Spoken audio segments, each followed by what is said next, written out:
I'm Sib Charles. I'm with Joni and Friends. How many of you know about Joni and Friends? Oh, good. A lot of people here know about it. How many of you have heard of Joni Eareckson Tada? Okay. Joni's the founder of Joni and Friends. She is a 73-year-old woman who actually broke her neck 56 years ago, which is unbelievable. She is what I call the Energizer Bunny. She's a quad. She's had cancer twice. She almost died from COVID before the vaccine came out. And unfortunately, she was just hospitalized again, but she's doing a bit better. And I have the honor and privilege of calling her my friend. So we're going to get started with this. It began back in 1967. I was 17, athletic. One summer day I went swimming in the bay with my sister, took a reckless dive into shallow water. I knew then my life had changed forever. My doctor said, Joni, you're going to be paralyzed for the rest of your life, without use of your hands, your legs. I knew I couldn't end my life physically, so I was tempted to end my life emotionally, mentally, spiritually. I wanted to just lay in bed, tell my mother to turn off the lights and shut the door. In the dark behind that closed door, I cried out, God, if I can't die, then show me how to live. God put Christian friends in my life who opened the Bible and showed me that God permits what he hates to accomplish that which he loves. And eventually I wheeled out of that dark bedroom and began to embrace life. I discovered there's a world of other disabled people in dark bedrooms who, like me, need to embrace life and know God. I started writing about this and speaking, and before I knew it, my message gave birth to Joni and Friends. Joni and Friends is a place where we share God's hope through every hardship. Joni and Friends is the heart, the hands, and the feet of Jesus Christ to people who are desperately hurting and need his help. Special needs families, these quickly became the friends of Joni and Friends, and little did I realize that it would quickly become the ministry that it is today globally. Yes, we give the wheelchair by all means, but it's an entree, it's a toe in the door so that we can then share the good news of Jesus and back it up with a Bible in their own language. That is so important. It's just critical that these families are connected with caring evangelical pastors in their villages and towns so that they can be embraced by the body of Christ and know that there is hope beyond their suffering. That's the whole point behind Family Retreat, that they find the hope of Jesus Christ that can sustain them the 51 weeks until another Family Retreat next summer. And at Joni's house, well, these international disability centers are providing complete Christ-centered care year-round to the families who need it most. Whether at our headquarters in Southern California, our area ministry teams around the country, or our network of partners and volunteers all across the globe. Our passion is to see people and special needs families embrace Christ, embrace the circumstances that God puts them in, and embrace life. And so, until the whole world hears and the whole world moves, until his house is full, let's get going.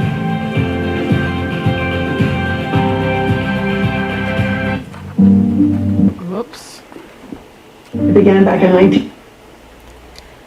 So let's get going, as Joni says. I'm going to talk just a little bit here at the beginning about what is the biblical commission, what is our vision, and what is our mission statement at Joni and Friends.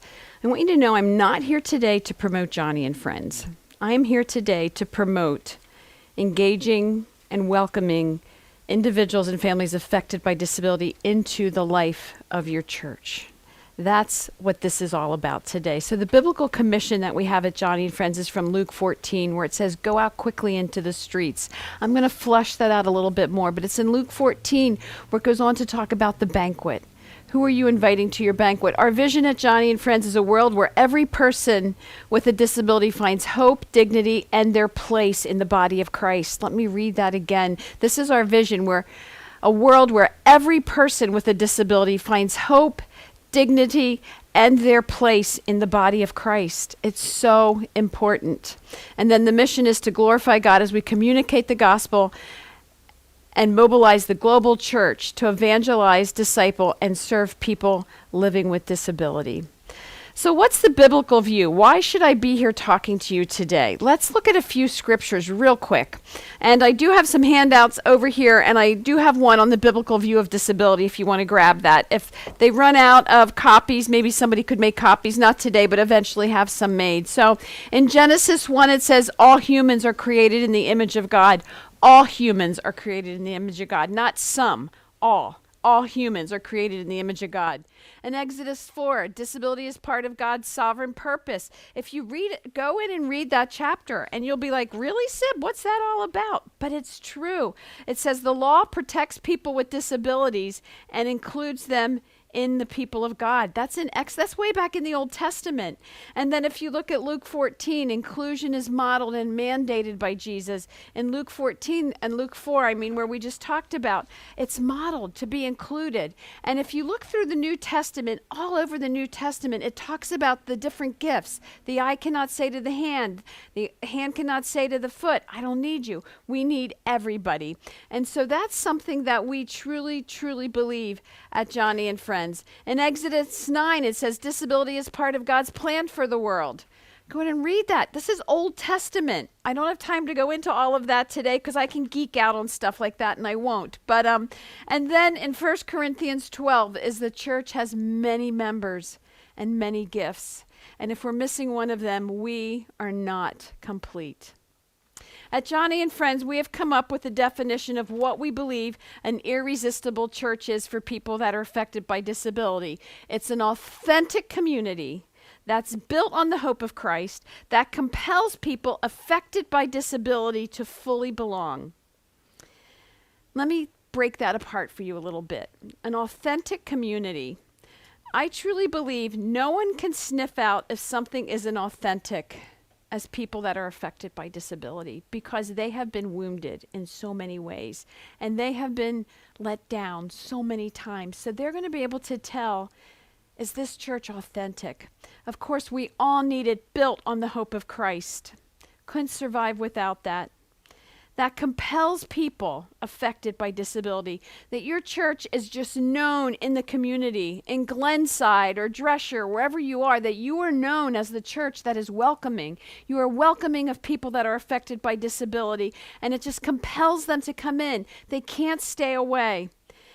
And notice here, I'm not saying a person with a disability, but those affected by a disability. So that means it's the caregivers, it's the siblings, it's the moms, it's the dad. Are we embracing all of them into the life of the church and to fully belong? So many times churches think if you get in the door, they can get in the door. That's great, but that's not fully belonging. Fully belonging is being an intimate part of the church life. I'm going to stop here and tell you a little bit about my story. I've been with the ministry of Joni and Friends longer than some of you have even been alive, which is always shocking that I've been with Joni and Friends longer than a lot of my colleagues, but I've been with the ministry 30 years, full-time 23 years. And not only was I working with individuals and families affected by disability, but I lived it on a very personal level.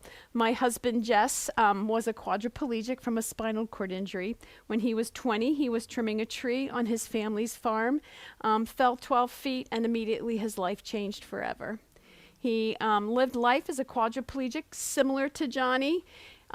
My husband could do this, lift his wrists. Joni cannot do that. It's amazing how God has made our bodies, because Jesse could do that. I could put a shaver in his hand and he could shave himself. It's amazing what you can do, how small that part is. My husband was what's called a C5-6 quadriplegic. Joni was a C4-5-6, which means her neck was broken about that much higher than my husband's. My husband and I led an incredibly full life. He did not let his disability stop him. He skydived, tandem. We duct taped him into a parasail one time, literally. I always said we should have done a duct tape commercial because we could have made a lot of money. We literally duct taped him in, and he buzzed his family's farm. He drove a van, no steering wheel, pushed forward for gas, back for brake, side to side for steering. It's called zero effort steering. It looked like a spaceship driving down the road if you looked in at his light panel. And he did all those things because his faith was his driving force. That's what truly kept him going. The most amazing thing about my husband was that he never, ever, ever complained. I never met anybody like him. He was grateful for everything he could do, and he really believed that was his miracle. When he fell and he hit the ground, he knew immediately that he was a quad. He went into spinal shock. He was an EMT when it happened. And so he knew what happened. And when he laid on the ground waiting for his friends to come because he worked for the EMT company, he thought of Joni Eareckson Tada and his friend Mike King. He had heard Joni speak the year before at the Mennonite high school he went to, and he knew that Joni had spent many years being depressed, and he said, I'm not going to do that, and he never did. It was a beautiful thing. My husband and Joni became very good friends, and Ken, Joni's husband, and I said they had a quad affair, and we were okay with that. Unfortunately, last year, a very, very rare cancer invaded my husband's body, and he passed away 6 weeks after his diagnosis. So if I get a little weepy, I'm still at that point. But I believe God is still writing Jesse and my story. It is not finished. It is continuing. So that's a little bit about my passion for all of this, why I'm here. Because I want other families to have what my family experienced. Then the king will say to those on his right, enter you who are blessed by my Father, and here's why. I was hungry and you fed me. I was thirsty and you gave me a drink. I was homeless and you gave me a room. I was shivering and you gave me clothes. I was sick and you stopped to visit me. I was in prison and you came to me. I'm telling the solemn truth. Whenever you did one of these things to someone overlooked or ignored, that was me. You did it too. When you're working with people that are affected by disability, you have the honor and privilege of literally being the hands and feet of Christ to people. Literally. What a beautiful thing. So what we're going to look at today is what is the need? Then what is the call? And then what are the next steps? Is there really a need for this? Well, I like to think there's definitely a need. 1 billion people around the world are affected by disability. 18% of Americans have a disability. 24% of Americans are affected by disability. 1 in 44 children are diagnosed with autism, and it's 4 times more prevalent in boys than girls. Currently, I just looked up statistics, and it's 1 in 34 boys will be diagnosed as being on the autism spectrum. So look at how many children you have at your churches. I say this carefully, but we can look at autism as a gift to the church because it is going to make us do something. It's not a choice. It is definitely not a choice. People with disabilities are the most marginalized and underemployed people group globally. Let me say that again. People affected with disability are the most marginalized and underemployed, you can also say in here undereducated people group globally. In most developing countries, people affected by disability are kept at home, many in dark rooms because they're not appropriate to be in public, they think. So let's look at this. So individuals affected by disability, how does it affect them? If you look in the middle, we have the disability. It affects people physically, loss of mobility, loss of independence. My husband. Emotionally, grief, depression, anger. Many of them go through grief, depression, anger, especially if you have an accident later in life. You grieve what you used to have many times. They might go through some depression, even some anger. And mentally, it can affect them with negative thoughts, loss of identity, denial. And socially, it affects them by loss of acceptance, isolation, and loneliness. And I'm going to be fleshing out a lot of these things in much more detail. And then spiritually, the loss of hope and faith.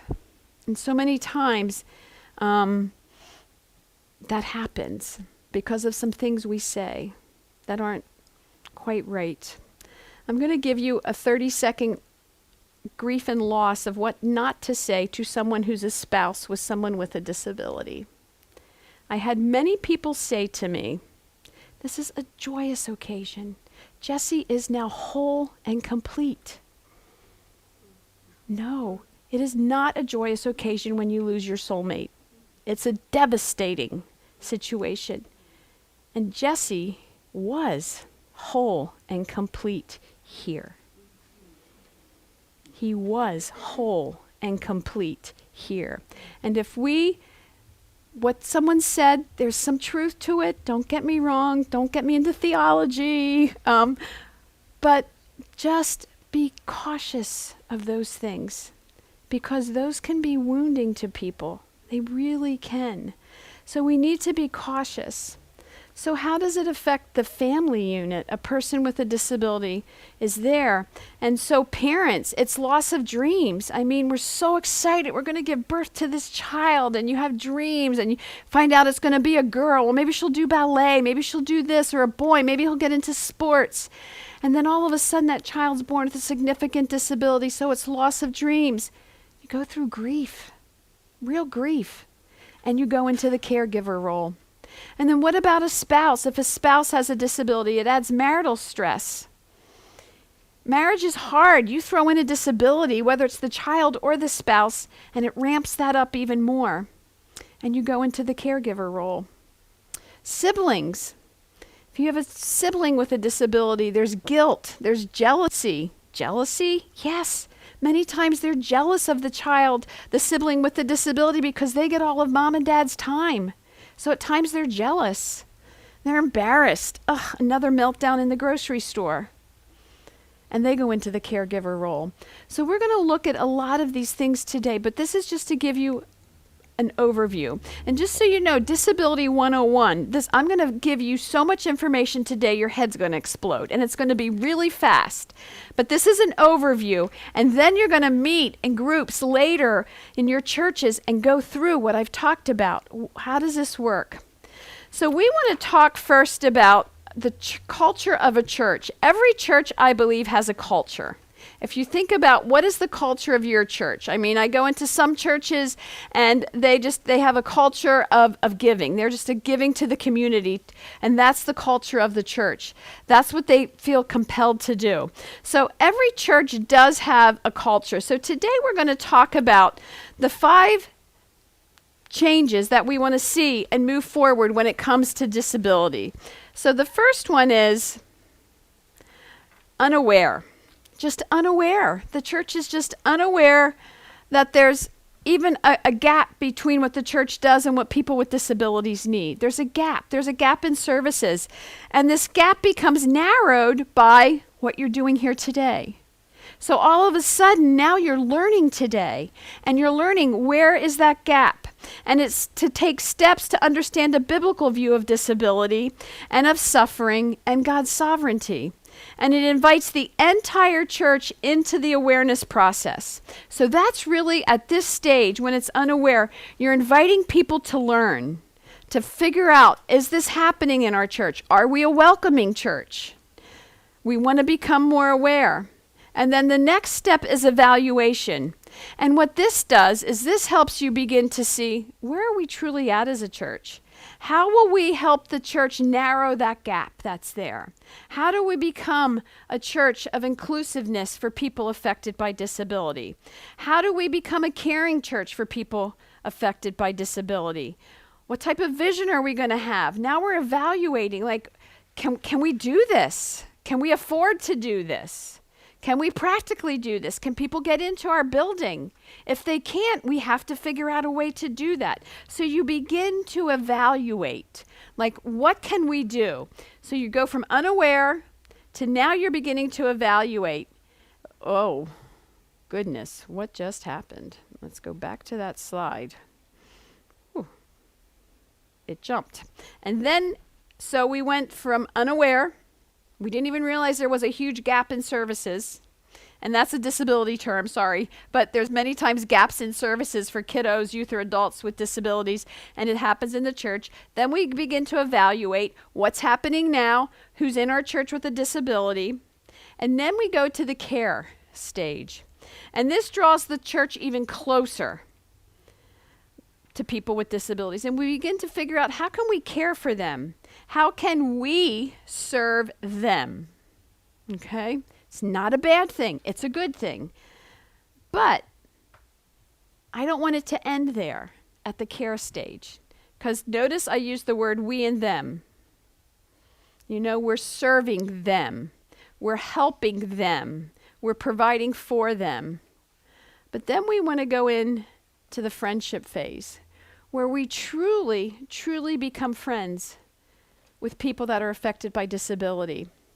Did you know that most adults 21 and over who are affected by disability, with a significant disability, 90% of the people in their world are paid to be with them. 90% of people in their world are paid to be with them. That's not friendship. That's a paid employee. That's heartbreaking to me. It is so heartbreaking. How do we truly develop friendships? Friendship is an intimate relationship. It's a two-way street. It's not just one way, it's two ways. And people might say, but how can we really become friends with someone who's nonverbal? You can do it. The more you get to know that person and look in their eyes, you'll realize, wow, they become really special to me. My world is now beginning to be complete because I have them in them. But you know, I don't even want the church to stop there. I want it to go to the last phase, which is contributing. And contributing goes back to that irresistible church definition, where people affected by disability are working with us. It's not ministry to, but ministry with. It's ministry with people with disabilities. We're not just ministering to them. There's no longer distinction between people with disabilities and their typical peers. People with disabilities are not strangers to the congregation, but friends. They're serving. We're figuring out ways to have them serve. And remember, I'm not just talking about the person with the disability. I'm also talking about their family members, their caregivers. We're talking about them as well. We want to make sure that we are serving them all. I had a mom come to me, this is about 2 years, actually, I always forget about COVID. It was not 2 years ago, it was probably 5 years ago. And she called me and said, can you help me? She was an incredible worship leader at their church, an amazing worship leader. She had her son Tyler born, who was born with multiple disabilities, pretty fragile health. Her husband was a CPA, so he was busy. And all of a sudden, she couldn't serve on the worship team anymore because she had Tyler. And no one was willing to step up and learn his care. So she no longer was contributing because no one would step up and do his care. So I started an advocate program for her, pulled a bunch of people together in the church, and we set some things in place, and she's back on the worship team. So to me, remember, it's not just the person with the disability serving, but the family affected by disability. You also want the person with the disability serving. Can they be greeters? Can they be ushers? You know, it's okay if they skip down the aisle to take the offering plate. That's absolutely beautiful. The other week I was at church, and don't any of you know about Turkey Hill iced tea? You know, in our area, it's real popular. Here was this young man with Down syndrome, and he was taking the offering, but he was holding a gallon of Turkey Hill iced tea in his, and I heard people going, and I'm thinking, I love it. I love that. Contributing. So these are the 5 stages. So I want you to think about, where do you think your church is in this culture change? Are you unaware? Are you evaluating? Are you caring? Are you friendship? Are you contributing? Are you co-laborers? Where is this church? So how do we get there? So I'm going to go over very quickly possible models that your church can do to make sure that you're moving down that culture change. And again, you'll see right there, what do I have? 3, 4, 5, 6, 7, 8, 9 programs. I do not expect your churches to have these in place by next week. I don't expect your churches to ever have all of these in place. I'd love to see you partner with other churches. Maybe there's 2 churches here today at least. Partner together. So I'm going to go over these possible programs, these models of ministry very quickly, just to give you a little bit of what it's all about. The first one I want to talk about is buddy ministry. And to me, this is the first and most important thing that you have to have in place in a church. Because so many times churches and you're challenged by your pastors and your elder board to do outreach. You want to do outreach, which is wonderful. I am 1,000% for outreach. However, if you start a disability ministry with outreach, they're going to show up at your church on a Sunday morning. And if they show up at your church on a Sunday morning and you have nothing in place, they're going to say they didn't really mean it. They really will. So, okay, you can send me nasty emails later, okay? The Tim Tebow proms. How many of you have heard of the Night to Shine? There are these huge proms that happen the Friday night before Valentine's Day. They are fantastic. I love them. I usually travel to 3 each night they're happening. I love them. They also make me very, very nervous and a little bit sad. Because I have churches that'll say, hey, can I help you start a disability ministry? Oh, we have a Night to Shine. Yeah, but can I help you start a disability ministry? Because everybody's going to this church for Night to Shine, and it is amazing what they do. It is fabulous. But then on a Sunday morning, there's nothing in place for those families. And so they show up at the church on a Sunday morning, and they might have 2 kiddos with disabilities, and all of a sudden, the church is like, we don't know what to do with them. What are we going to do with them? So to me, before you start any type of outreach, you want to have a buddy ministry in place. And it's a ministry, not a program. Programs are about results. Ministries are about people. Okay? I'm going to say that a lot throughout today. Programs are about results. Ministries are about people. What a buddy ministry is typically a one-on-one program where a family comes to your church. They might have a child, youth, adult with a disability, and you have a one-on-one buddy person with that child, youth, or adult so the other members of the family can worship fully. So I'm going to look real quickly at 3 different types of models that can happen in a church where a buddy ministry would be very helpful. It's the integrated, the hybrid, and the specialized model.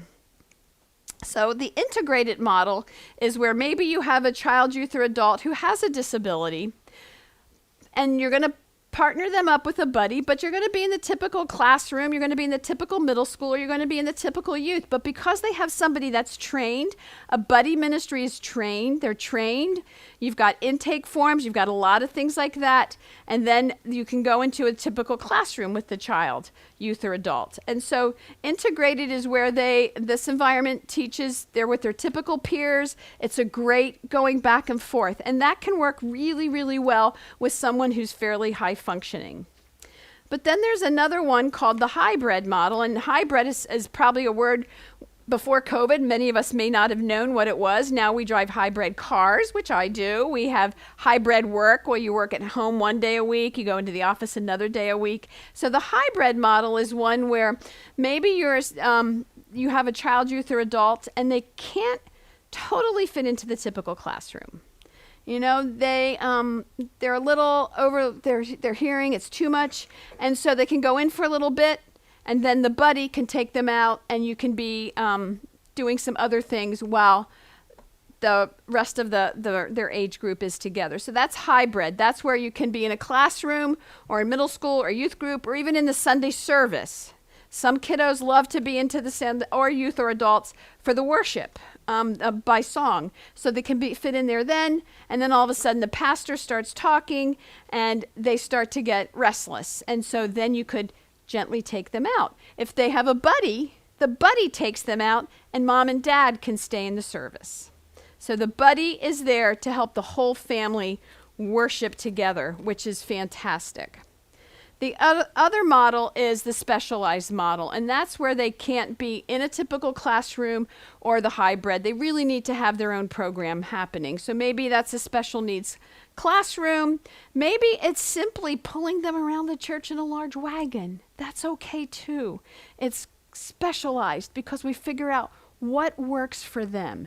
It's not what works for us. It's what works for them.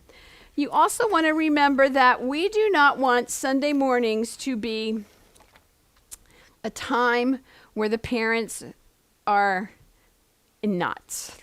How many of you know what an IEP is? Have you ever heard of it? Individualized Educational Program.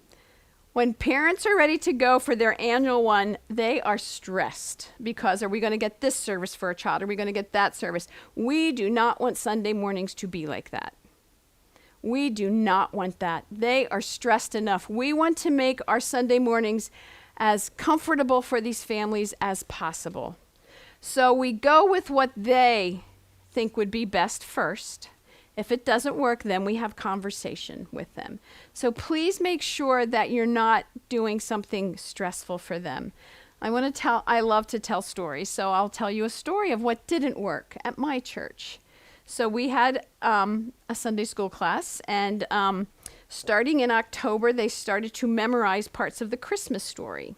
And every time, it was 4th grade, every time that they said a certain part, they got another piece of this angel they were building.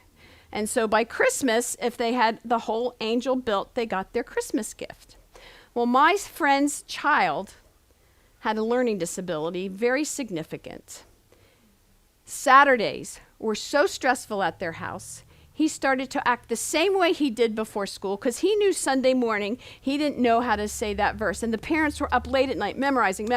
Church became more stressful than school. If the child can say the Christmas story is in the Bible, give them the angel. Give them the angel. That is not what church is about. That is not what church is about. Yes, I love memorizing scripture, but don't make it forceful. Don't make it forceful. So you want to make sure that we are engaging them in all kinds of aspects of the church. So a buddy ministry is really about friendship building. It's when that family walks in the door on a Sunday morning and they say, you know, we have Johnny. Johnny has Down syndrome. We don't know if they can fit in a typical classroom. And it would be lovely to say, not a problem. We can give him a buddy. Now, some Sunday mornings, you can't do that right away because you need to have some information. So maybe the first Sunday morning, the parents need to be with the child. That's okay. You glean information. You have a 1-page application. We're not asking the parents to write a book. We're not an IEP, remember? But you need to glean some information, and that's okay. You really, because you want the child to be safe, you want the buddy to be safe. And so when that family comes now, there's a buddy for this child one-on-one. I have a whole hour-long training just on buddy ministry. So I'm giving you I'm just giving you a taste of it because there's lots of things that you can do. But truly, buddy ministry is about friendship building. It goes back to those culture changes. It's about discipleship making, and it's about kingdom belonging. I believe anybody can be discipled. Anybody can be discipled. Jesus said, let the little children come unto me, for such is the kingdom of heaven. I believe anybody can be discipled. It doesn't matter what level of cognition they have. Anybody can be discipled. And it truly is all about kingdom belonging. Buddy ministry is also family support. A buddy provides assistance, support, and friendship to a child, youth, or adult with a disability so the whole family can participate as a valued member of their congregation. You know, one of the things that a statistic that's out there is about 90% of individuals with a significant disability are unchurched. About 90% are unchurched. And you know why? Because some Sunday mornings, mom would go to church. The next Sunday, dad would go to church. Then mom would go to church, and after a while they say, this is just too much. We're just not going to go anymore. And it's just too hard. It's just too hard. We want to make it not hard. We want to make it easy. So if you have a buddy, you can make that happen. So it's friendship building like I talked about. It's discipleship making. I love this where it says, go therefore and make disciples of all nations. That means all people. Baptizing them in the name of the Father and the Son and the Holy Spirit, teaching them to observe all things that I have commanded you. And behold, I am with you always to the end of the age. All nations means all people. A buddy also provides physical assistance, mobility, game playing, appropriate seating, being in the right place at the right time, making sure if everybody's standing, if they're able to, help them stand. So we help them physically. We also make sure the buddy also is there to make sure that child, youth, or adult is safe. So each buddy becomes aware of the safety needs of their friend that they're serving. This could be as simple as helping them use a pair of scissors. This could be as important as removing their friend from a room during a meltdown. What you get to know, slowly get to know what could be a trigger. So as the more you serve that child, youth, or adult, you get to know them. You become their friend. You get to know them. I know my friends now. When I have good friends, and if we're in a group and the one's really quiet, I'll go, what's wrong? What's wrong? That's what can happen when you become a buddy to someone. It helps them participate. The buddy helps them, encourages proper social interactions. It's okay to say, that's not really a good idea. That's okay. We would do that to our children, but you have to do it in appropriate ways. It's helping them with crafts, with learning activities, games. It's helping a friend stay focused during listening times and knowing when to ask good questions. A lot of this that I'm saying right now about a buddy is more for the hybrid and the integrated, where they're in the classroom. So some of this you may begin to see they're not able to stay focused during listening, during the Bible time. They're just not. And you want that to be a positive time for your typical child, youth, or adults. And so it may be best to remove your buddy at that time and to take them out and do something else. You help with communication. You help your friend communicate their thoughts, their feelings, help them to really tell you what it's really all about. Trying to look at our time here. We're okay time-wise, right? Good. I am actually right now going to show you another little video. So we talked about the buddy ministry, and we talked about on a Sunday morning what that can look like. And we talked about the culture of the church, like all those different cultures. But now I want to talk about the family and talk about how does disability truly affect a family. Our idea of a family was always having children, but you never expect these kind of things to happen. In your heart, you feel that this is a different road, that there's something about Alex that isn't a part of a typical child's development. And from then on, it was a bit... It radically changed our way of life, as a couple and as a family. We want to do what's best for him and take care of him, because we know nobody has a guide to help our children with conditions like autism. We didn't know what we were facing. We just knew that Alex wasn't going to be like other kids. His development wasn't going to be normal. We have to keep an eye on the doors at all times. He really likes turning on the faucets in the sink. It's a cascade of water. We have to run because we already have some ceiling damage in the kitchen. And we lock the entrance door too, because if we get distracted, Alex likes to go out. We even put a lock in the top part so he can't get to it. We normally lock the door and we lock it on the top as well. We also do that with the door that goes to the backyard. We always keep it locked because he always finds a way to get out. The other challenge is He's 10 years old and wears diapers.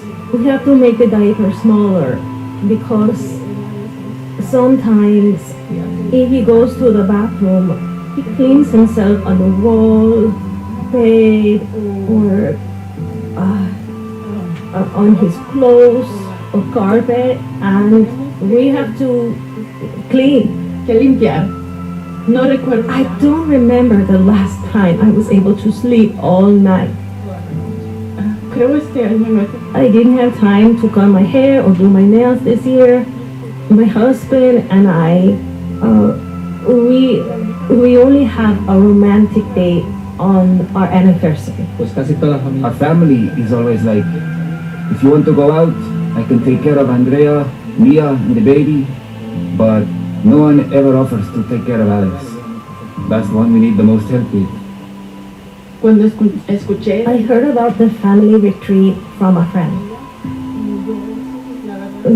The truth is, I hesitated because she told me that everybody spoke English only, but I did it anyway. I had no idea how wonderful it was going to be there. A family retreat, especially for our family, means, first of all, to leave the daily routine from the house, as well as from work. It's a moment for all the family to have a leisure time and lots of activities, but most of all to rest and the moments to learn from God. Yes. And we know that God is working because it's the only place where we feel at ease and confident, knowing that our kids, although we don't have visual contact with them, they're in safe hands, in a good place. en casa nos. When we're at home, we can't sit down like this holding hands because we don't have the time and I've always got things to do. To have a moment on our own as a couple, it felt really nice to go out as if we were dating again. To have a moment just for us two. Para mí, For me, mainly it's having, for me, this mental time is very important. It's the most relaxing thing I got in here. Sometimes you don't have the words to describe how wonderful and exciting it is to be here. You especially feel it when you go back home to the daily routine, but you feel like your energy is recharged.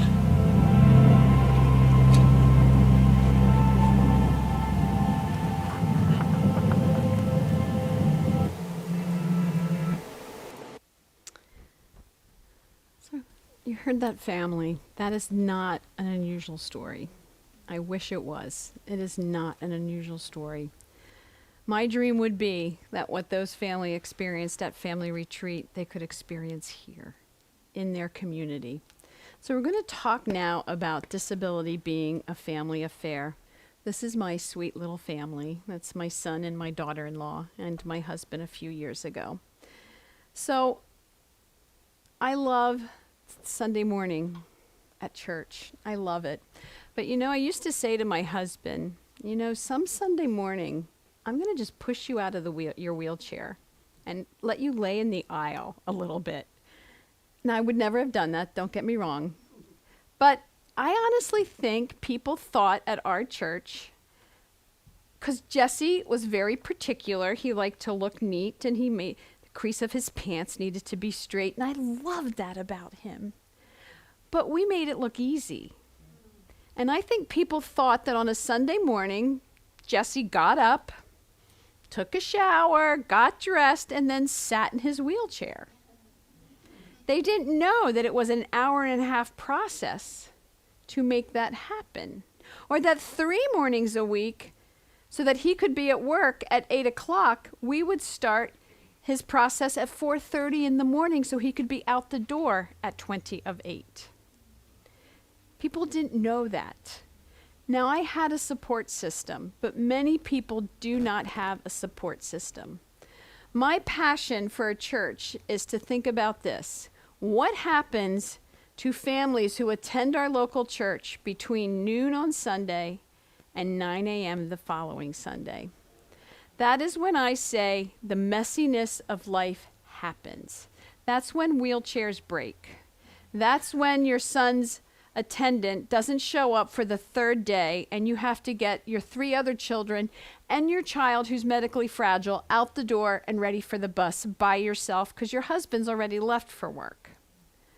That's when the messiness of life happens. That's when the meltdowns happen. You heard the mom talking on here how she hasn't had a full night's sleep since Alex was born. I also can't tell you how many times that is the truth as well. For many years, I had to be up every 2 hours to cath my husband. And people would say, "Why are you so cranky today?" Well, it was 4 times last night. You just adapt. You adapt.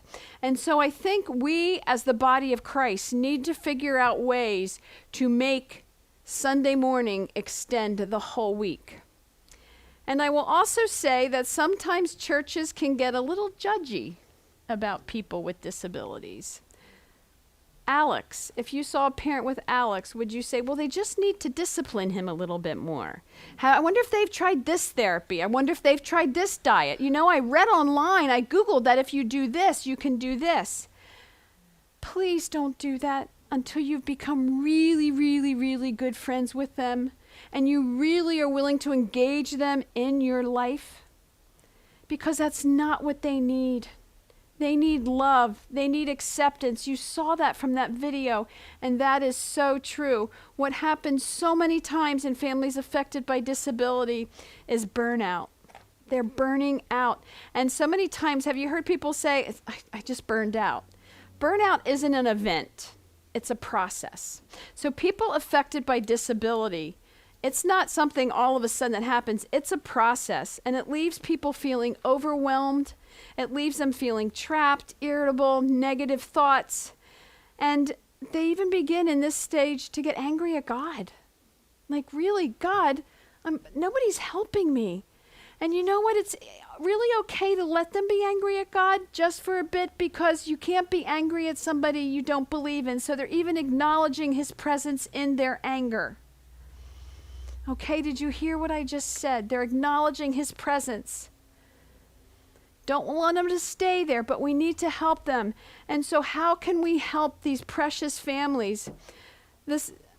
One of the ways I believe is that we can start some advocate care teams. You know, we are really good in the church if somebody gets sick. Really good. I mean, the meals start coming, and now it's even easier. You go on social media, and there's meal change right there, and all I have to do is click, and you know what they need, what they like. It's very easy, and we're very, very good at that. Typically, one of two things will happen. That person will get better, or that person will pass away. And we're pretty good at grief. I thought we were until I just experienced it. But what we're not good at in the church is what happens when neither of those two happen. They don't get better, and they don't pass away. It's called the relentlessness of disability. It's always going to be there. It's never going to go away. And you're going to say, you are really depressing me, Sib Charles. I'm not meaning to. I'm giving you a taste of reality for families that are affected by disability, because I want them to thrive, not survive, thrive. And I believe we can do that with having some advocate and care teams in place. It does take a lot. So if you could have, say you have 5 families affected by disability right now that you can think of in your church, what if we build a care team around them? Not that so it doesn't burn one person out helping them. So you have a care team. You have someone that, if they need transportation, you have someone that brings them a meal. You have someone even just once a month. Do you know what it's like for a mom to have a meal delivered even just once a month? So start small and then go big. We had somebody back in the day when my husband used to have to wear a shirt and tie to work. I had somebody say to me, "What can I do for you?" And then she said, "You know what I could do? I could iron Jesse's shirts and wash them and his ties. If you put them on your dryer every Friday afternoon, I'll pick them up and have them ready for you Monday." You can bet those shirts and ties were on that dryer like that. What a practical, beautiful thing. It was a retired woman who liked to iron, you know? Lovely. Another thing somebody did, a gentleman in our church owned a car wash. He gave Jesse tokens. We'd get this little envelope once a month. It had tokens for a car wash. He said, I know Sib can't wash your huge van, and she has a car. This is for both of you to use. What a gift. So practical. That's an advocate for us. That's a care team, finding practical things to do for families affected by disability, being practical with them. If you look in Scripture, a lot of Jesus' public ministry began by meeting practical and social needs. The wedding at Cana, what did he do? Wine. Why? Keep a party going. You know, that was pretty practical. Healing of the nobleman's son. Healing of the paralyzed man. He showed compassion for the widow. Practical, holistic care. I believe that in some ways we need to be willing to meet some of these practical and holistic needs of families and individuals affected by disability to earn the right to share the gospel of Jesus. If we aren't willing to meet some of those practical needs, I'm not sure we should tell them about Jesus, because Jesus is all about love and practicality. It's meeting those practical needs. It also could be meeting some of their wants. I had one mom that used to come to family retreat, and they were pretty much what we would call a poor soul family. I hate that term, but I don't know how else to call it. And I knew they didn't have much money, but she had these nails.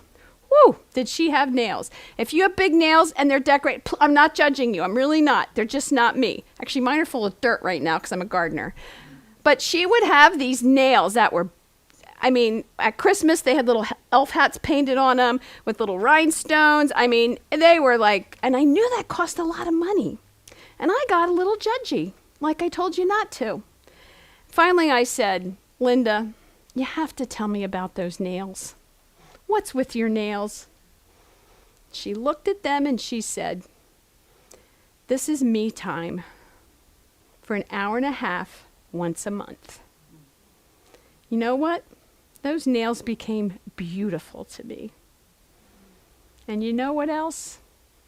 A group of women who were sitting there and heard that, they all the next day chipped in and gave her 4 months of gift cards to that nail salon. That wasn't a need, that was a want, but it was a need. So how are we going to meet some of those practical needs of people affected by disability? Another thing I care deeply about is caregivers. How can your church begin to engage caregivers? I love this quote by Rosalind Carter. It says there are 4 kinds of people in the world: those who have been caregivers, those who are currently caregivers, those who will be caregivers, and those who will need a caregiver. I've just named all of you in this room. You will all become a caregiver. A simple thing a church can do is a day of pampering for caregivers. My church always panicked when Sib had a vision, and one year myself and 3 of my girlfriends had a vision at our church. Let's do a day of pampering for caregivers. And we did. We started with 30, and we had to close it 5 years later when we capped it at 150. It became the largest evangelistic outreach that our church had. If you have it, they will come. You'll see pictures here. We turned the gym into a huge spa. We had a worship service first. That's what those towels are up there. We actually read a poem. It was called The Blessing of the Hands, and we blessed the caregivers' hands and washed them.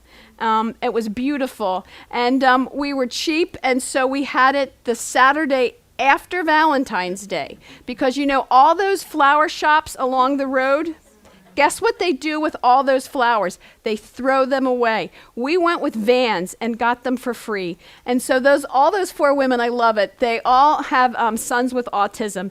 And they all went home with new haircuts, massages, new makeup, and a dozen roses. And what a day just to honor the moms. Again, don't do this till you have a buddy program in place. Because do you know how many of these moms started to come to that church? I think we counted within 4 years, we had about 13 new families come with a kiddo with a disability because of that day of pampering. Again, I'm giving you just different models that can happen in a church. Another real need is respite care. Respite is huge for families affected by disability. You saw the family of that Rajos family. They had no respite for Alex. Nobody would keep Alex. So respite is truly a gift of time.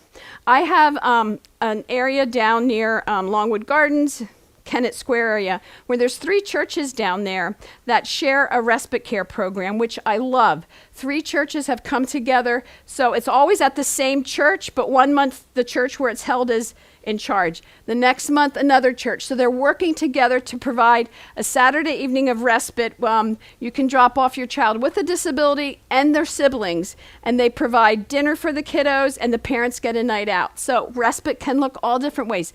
Maybe you can only do it once a year. That would be a gift to parents. Again, you want to start small.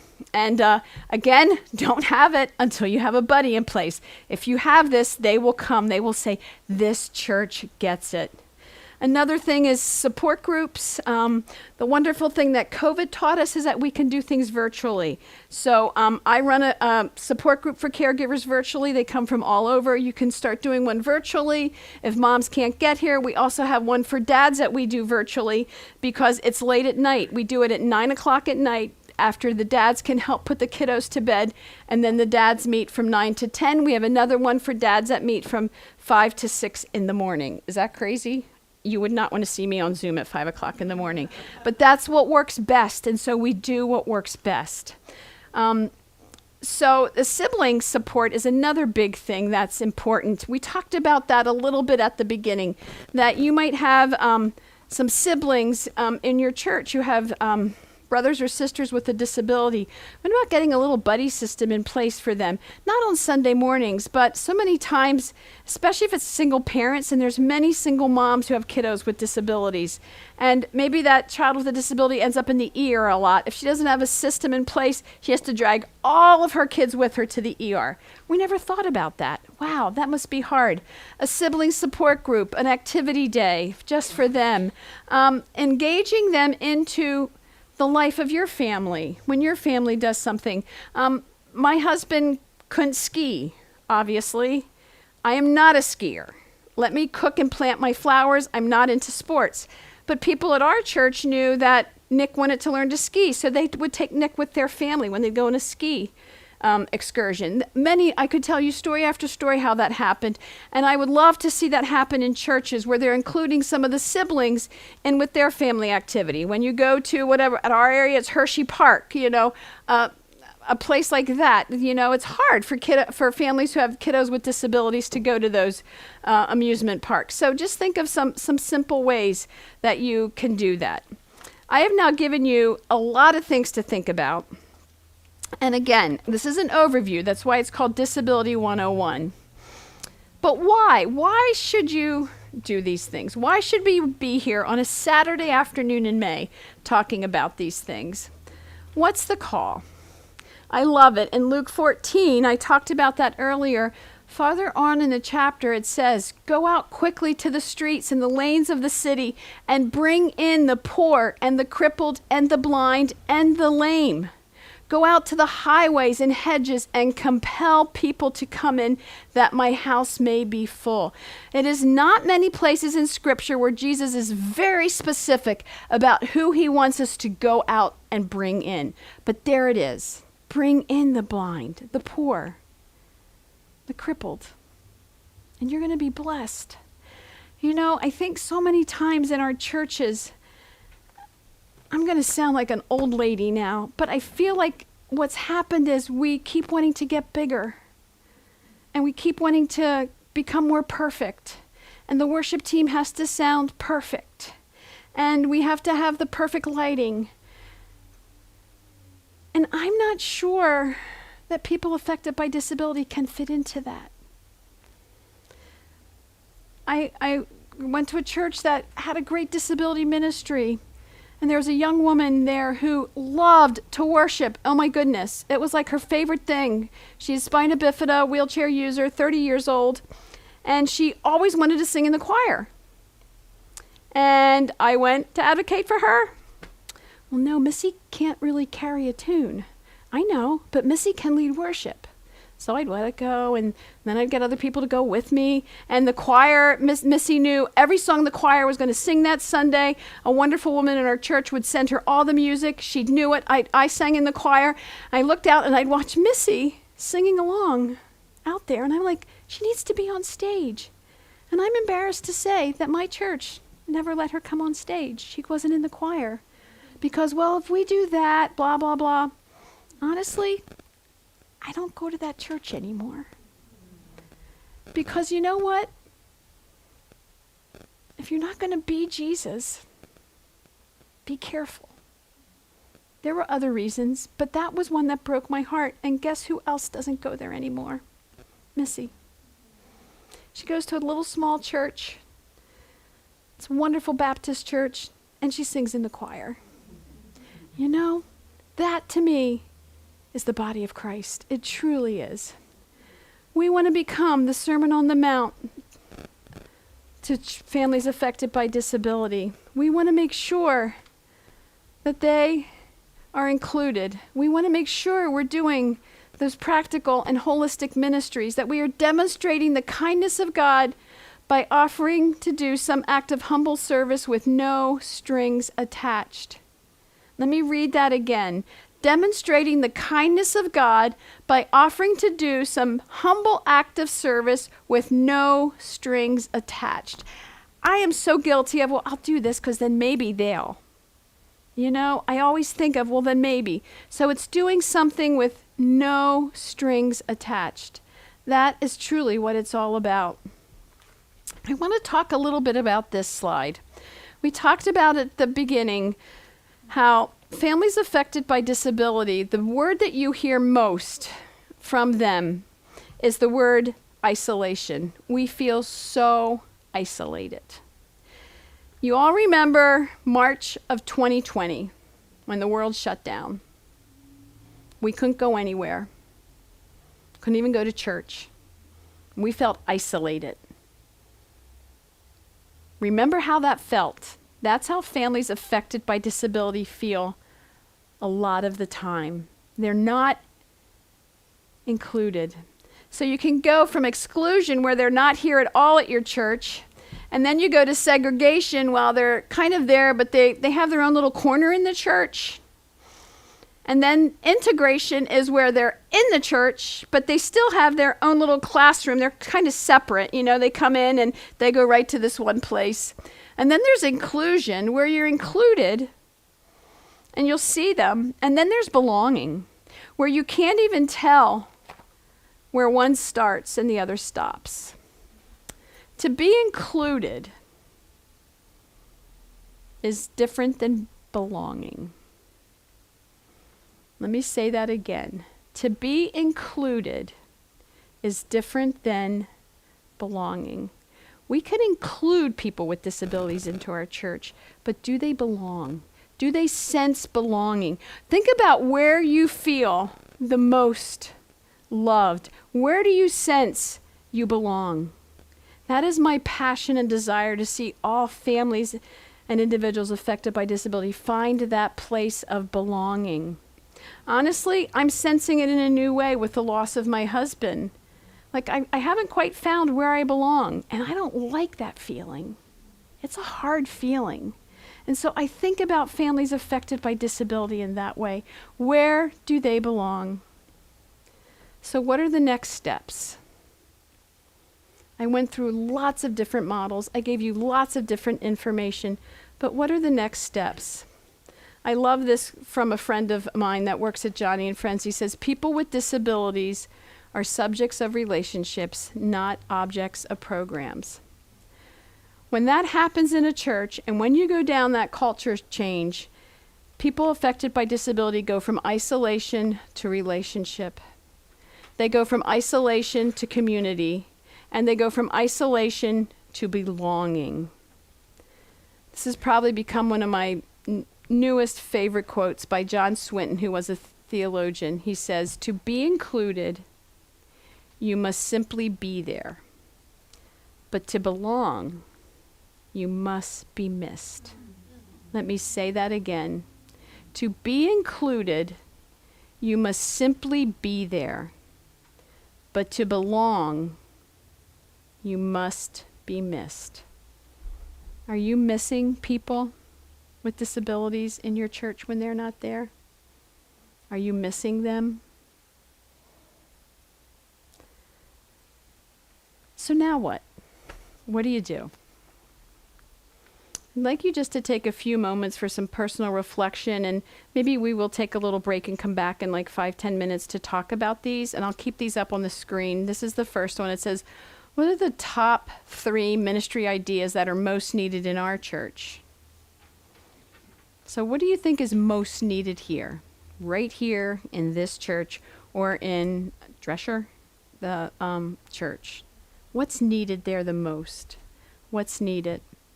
And then the next one is, what role do I feel called to fill on the disability ministry team, and why? And what is my vision for disability ministry? I'm going to close with a story. It's called The Gift of the Goose, and I think I can get through it. So my husband, as I said, was a quadriplegic. And it started when my son was, I think he was in 4th grade, and he was playing Little League baseball. And another dad from our church, whose son was also playing, was sitting beside my husband at this game. And he said, hey, Jesse, did you ever think about hunting, particularly goose hunting? And Jesse's like, well, I'm a quad, you know, Ken. And Ken goes, I know. He goes, but I'm a goose caller. I had no idea that there was such a thing. A goose caller is someone, they actually have contests. I didn't know that either. It's all different types of wooden whistles, and they call in geese for people to shoot them. Didn't know. And he said, Jesse, I think we could get you hunting. And kind of left it at that. We didn't know that this man, Ken, called 3 men from our church and said, I think Jesse could hunt.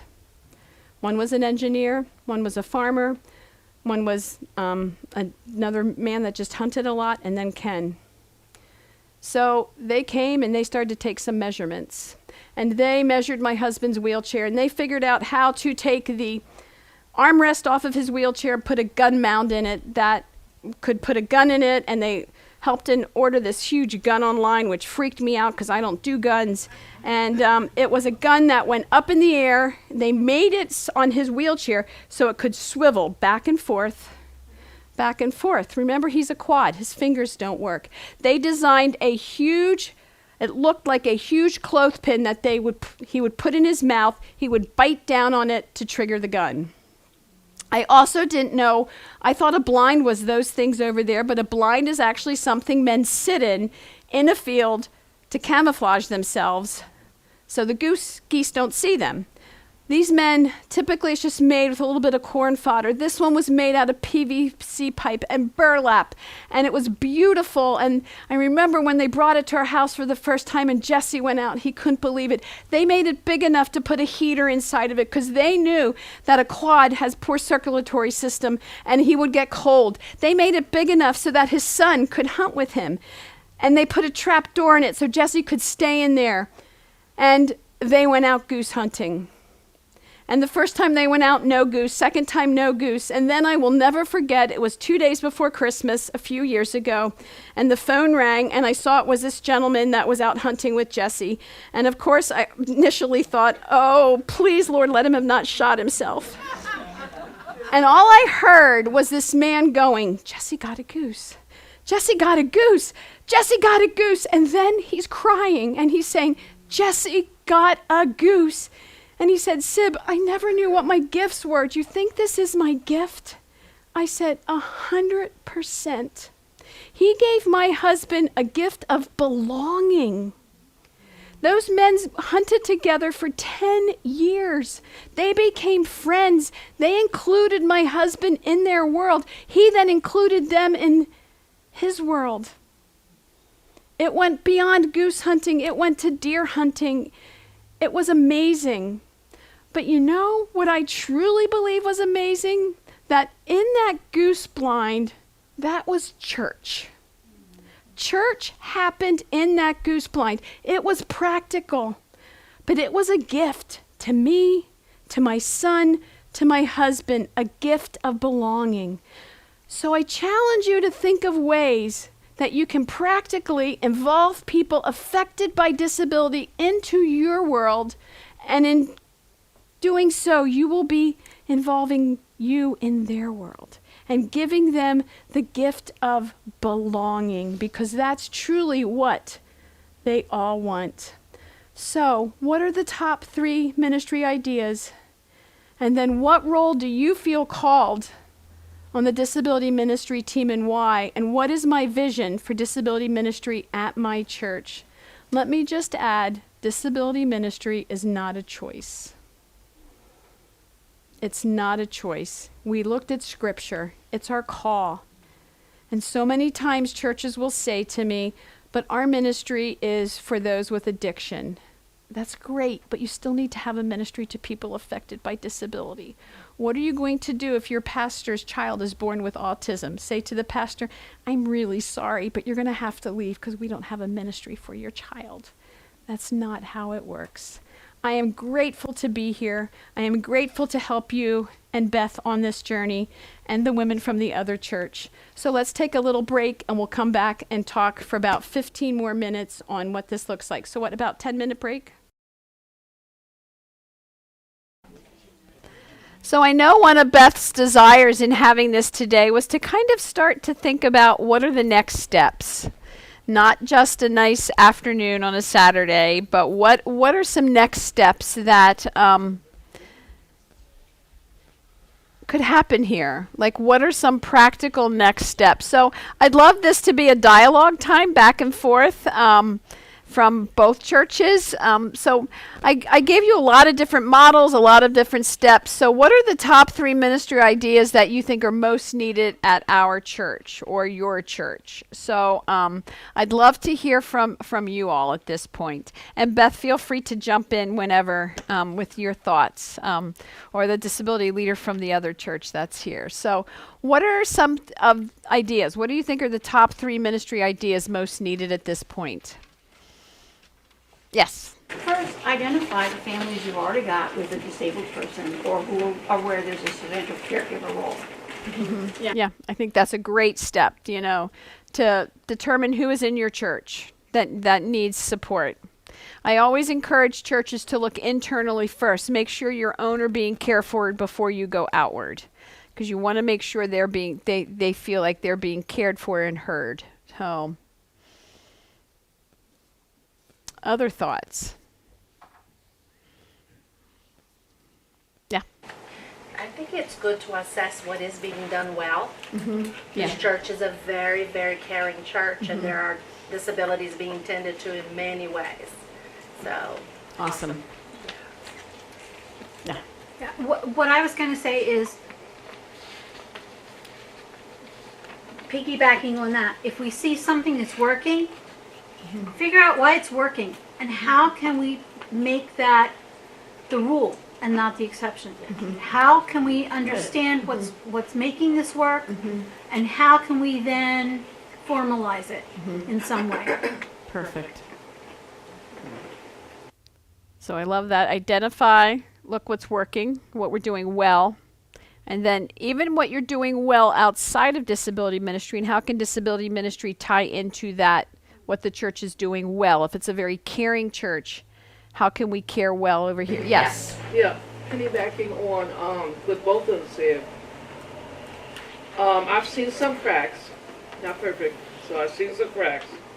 For people who are not as obvious with the handicap, I'm glad that Cindy mentioned searching inside to see. My question is, I guess, is that we need to not only search, but just observe what's going on within the family of people we know. Also, you mentioned families, caregivers of those who are dealing with their loved ones who have the disability. Do we have a buddy system? Have we given them the relief to go off somewhere? Those are different things that I see cracks. Okay. So there's some cracks, and there's things that we can do to help seal those cracks. Back here. We were talking a little bit, not all disabilities are visible. Exactly. And creating a safe and transparent environment where people can be vulnerable and share what their struggles are. Absolutely. I think that's true. And sometimes, honestly, the hidden disabilities are harder than the ones that are more visible. They really are. So I think a safe space, I think that's part of belonging. When you have a space a judgment-free space to share your thoughts. So that's a good thought. Thank you. Yes. Just one more thing, intentionality, perhaps. So having seen people serve well, one of my children, for example, who has had needs, realizing that one person was here for 2 years for seminary and then he left. Yeah. So that experience of having a friend went with him. Yeah. So the idea that when when it's only led by individuals' commitment, then who carries the torch when there are changes? And what you said there, that goes back to that culture, your friendship. And friendships don't end when somebody moves. Friendships continue. So how can we have that continue? And also, that was being included but not belonging. Are you starting to see the difference there? Like, it shouldn't be when somebody leaves. Like, I've watched churches where the lead pastor has a passion for disability ministry. Maybe they have a child and they move on, and I watch those disability ministries slowly go away, and it's heartbreaking. So what can we do to sustain them? How can we make it sustainable? And that is why I always say start small. Because if you start big, you where are you going to go? So start small. You want it to be very sustainable. So, yes. I'm a realistic optimist, but one of the things that I'm thinking when we're talking is how busy the society and the cultures are, Yes. even within our churches. Yes. Like, we struggle to support volunteer ministries. We struggle to... Absolutely. So what's most needed too is time. It's just I think we have the passion. I think we have the desire. Yeah. And I think that is why sometimes churches shy away from disability ministry, because it's not, when a child starts at a church and they have a disability, they're going to stay at a certain level, and we're used to them moving on up, and then they even grow up and leave the church, go off to college. But what happens when that doesn't happen? And I think there's ways to come around them, but that's why we need to be very intentional about what we do. Yes. I think it would. I mean, this church has a lot of awesome programs for kids. Like, there's a lot of cool kids ministries here, and it would be really neat to see like some sort of buddy program just be available. Like, not necessarily like, oh, we're doing this, but just maybe. I mean, it could start small, and it's just 5 people that are saying, yeah, I'd be willing to be available to accompany, like, be a one-on-one with this. I guess it could be any age, but like, if that person wants to join one of the kids programs that's normally going on, I know Beth just started something, and like, we kind of had that idea, but then ended up doing it like an individual class instead of going into the normal classes. But like, I could see that being something that we could do here. I know it'd be hard because I know it's really hard to get volunteers for the kids ministries as they are, let alone like this extra thing. But it'd be neat to have that as something we could offer. And like, hey, if a parent's concerned about their child being in one of the classes, like, hey, we have someone who's here this week that can sit with and stick around with your child. You know?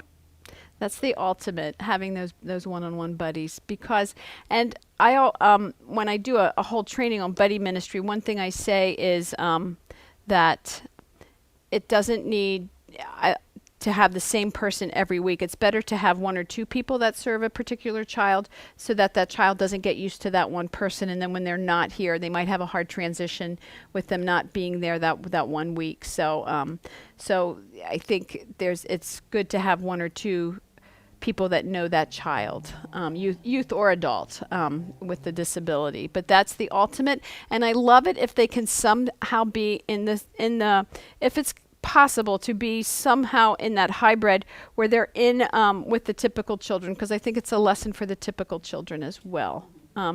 Let me just add one little thing here that I didn't say earlier.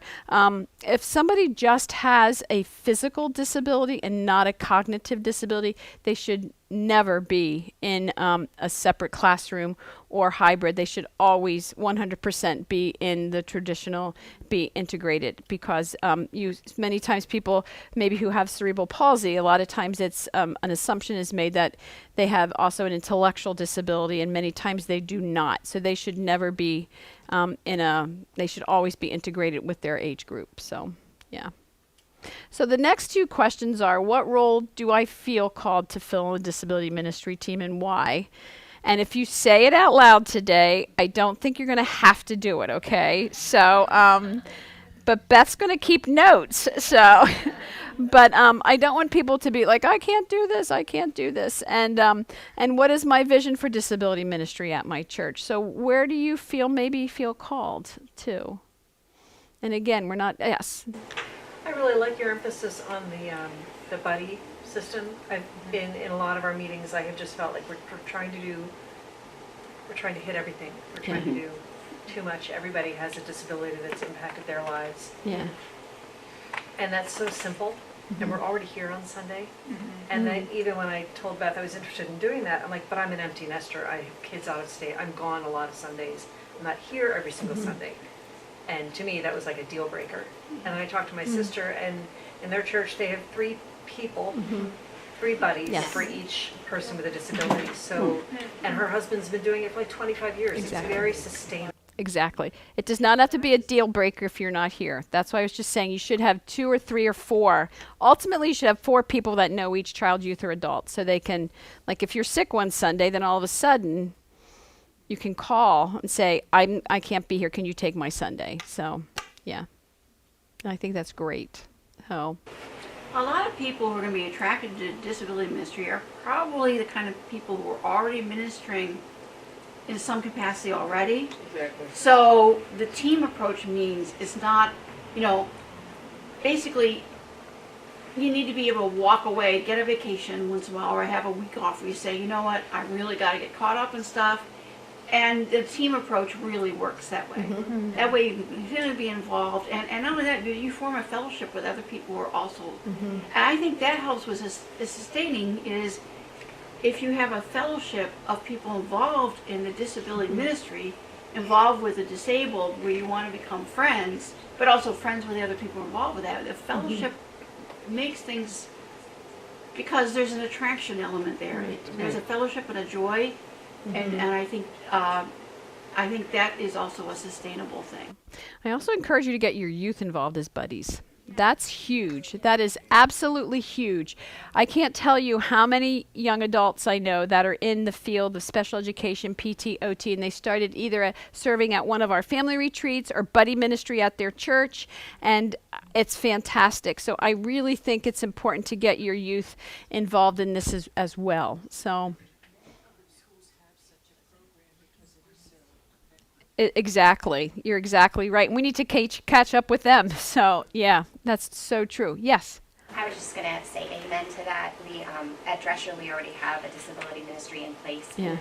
We have buddies, we have respite night, we have a lot of those things, and we use the youth a lot, and it's a beautiful, beautiful thing to watch teenagers that are normally grumpy, sitting with their parents at church, be joyful and smiling and laughing and being silly. Yeah. It's an excuse to be silly, to engage. Yeah. It takes their mind off of whatever's making them maybe grumpy. Exactly.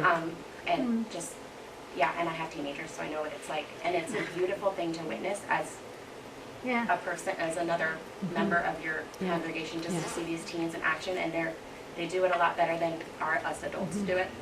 They tend to be they're not as fearful of the disability as we are. It's an absolutely glorious, beautiful thing, so I would highly encourage that. Yeah.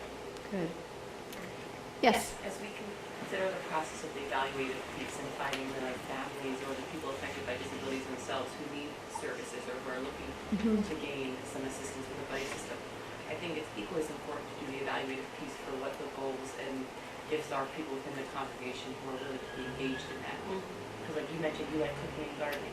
Somebody else might love to go for hikes. Yeah. And that way, when someone has an interest or a need that needs to be met, we're not tapping into the same people who volunteer with everything. Yeah. Hey, this is a walking group already in place. Why don't we get you involved? Exactly. With them? I think that's lovely. And I think that's a way of, that's developing those friendships. And that's developing belonging for people affected by disability. I love that idea. Hiking, there's so many trails now that are wheelchair accessible, which are fantastic.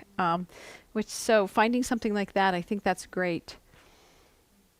I think sometimes it is hard. I get it. Disability ministry can be relentless, but it can also be so life-changing.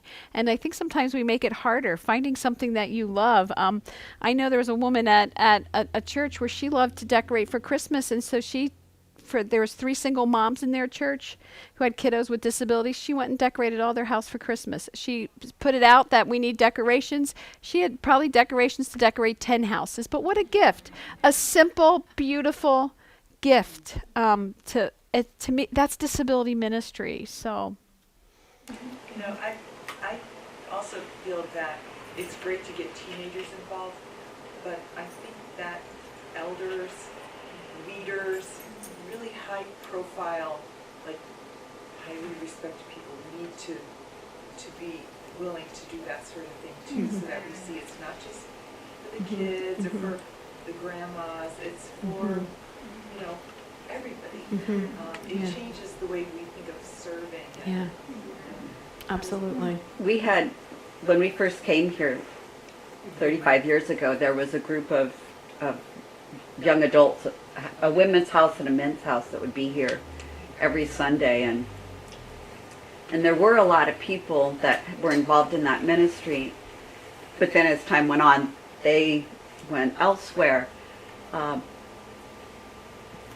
But one of the things that at least I was trying to alert, is, you know, some of the special needs men who were now in their 40s would, you know, grab out or something, and encouraging my husband, okay, you're bigger and stronger, you sit on the, you know, and he realized, oh yeah, I need to sit on the outside. So if that person is, you know, doing it, then, you know, so alerting other people who sit around somebody, this is a way that you can help. Instead of it being you have to be in full-time ministry, but just open your eyes and realize that, you know, just a hand on the shoulder, you might be able to calm that person down. Brother, yeah. Yeah. Yeah, my brother Brian had people, he's autistic and mute. And he basically trained her husband and several other elders that if he went like this with his hands and bowed his head, he was asking them to pray with him. And somehow he knew who the elders were. And he would head right to one of the elders and he would bow his head for prayer. And, you know, and the guys that he went up to just intuitively just put their arm around him and prayed for him. It's beautiful. And some of those guys aren't in the church anymore. They've moved on to other churches. And so he kind of misses them when they're not there.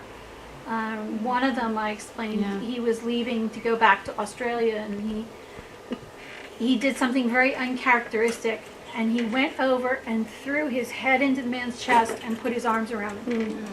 And this guy didn't hesitate and put his arms right around him and gave him a squeeze.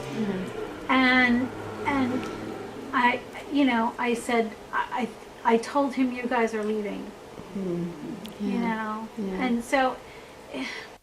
It was a place of belonging for your brother with them. A place of belonging. Yeah, definitely. Saw this, we're learning something. Absolutely. Absolutely. And with the young people, the way to make any ministry like this sustainable too is to be visible to the young people. And when my brother went to what we call the friendship class, for adults with special needs. That would be the same time that the junior high Yeah, kids were that's great. making their way, Yeah, and they would stop and talk to them that's great. Yeah. and have one-sided. He was fully involved in the church. He became part of the church. Yeah, that's wonderful. That's beautiful. Well, I don't want to keep you all past time. I know it's a Saturday afternoon, but I hope you gleaned something. I love this verse in Ecclesiastes. We often think of it at a wedding. A cord of 3 strands is not quickly broken. And I love to think of it with working with people affected by disability. You know, they need us, we need them, and we all need Christ. And that's how we can survive. That's how I survived 30 years of with the honor of being my husband's wife, because we had people in our circles who made us feel welcomed and a place of belonging. And I pray that as you begin this journey, this is just the start. I'm here I can do more trainings. I can come alongside Beth in any way, or your church, whatever it could look like. It's what we do at Joni and Friends. Joni Eareckson Tada's passion is that all people come to know Christ, and that all people are discipled, and it truly can happen. So thank you so much for having me here today and the honor of being here. Beth, do you have anything you'd like to say in closing? I just again, thank you so much, Sib. This has been really inspiring, and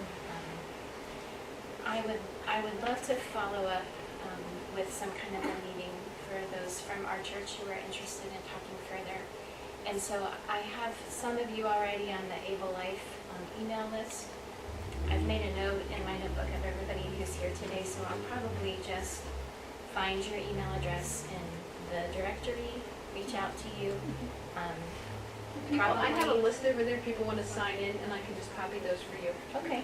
So you don't have to look up all their emails. Okay, that would be fine. I think I have a lot of them anyway, so it would be easy. But yeah, we just love, I think one of the things I would love to talk with you about for a few minutes after we dismiss is just, 30 people is an unwieldy administrative team. So how do we, make practical some of the things that we've heard about today that don't need to involve 30, decision makers? And so that's something that I feel like I'm willing and available and even passionate to do, is to be one of the folks that's coordinating the efforts. And so, in any case, I will follow up with an email to you. Hopefully, I'll get you on there. And then, if you're interested in joining, just to have some follow-up discussion, then we'll just, take some next steps. But thank you so much again.